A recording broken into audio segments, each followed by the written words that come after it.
What if I told you that in the past some people woke up every morning to clean royal buttocks, or to smell a king's breath to check if he was sick?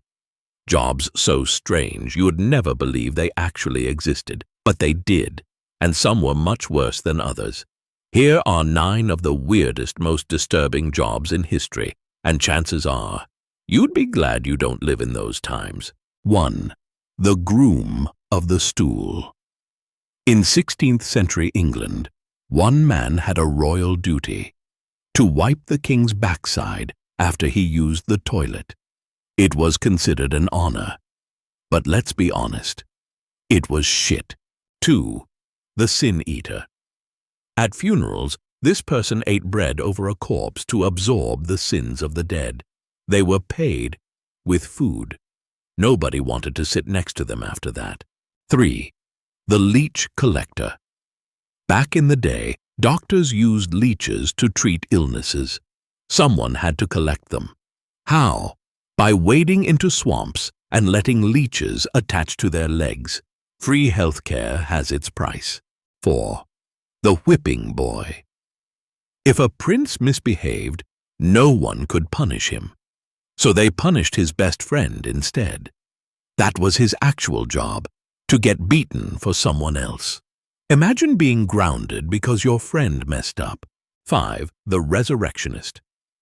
Doctors needed cadavers to study anatomy, so some men dug up fresh graves and sold the bodies.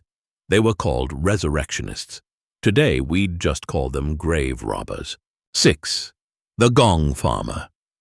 This was a fancy name for someone who cleaned out public toilets at night by hand. They were paid well, but never invited to dinner. 7. The rat catcher. In medieval cities, rats spread disease, so rat catchers were hired to get rid of them. With bare hands, they were bitten, scratched, and sometimes eaten themselves. Okay, maybe not eaten, but still. 8. The executioner. It wasn't just about swinging an axe.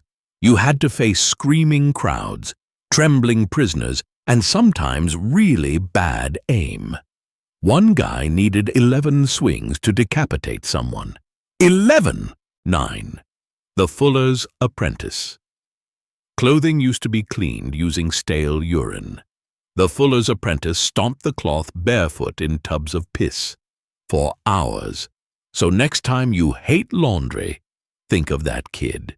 In a world without machines, rights, or hygiene, someone had to do the dirty work. And it was usually someone poor, someone desperate, someone forgotten. So next time you hate your job, just be glad you're not stomping in piss, chasing rats, or wiping royal butts. Congratulations, you were born in the right century.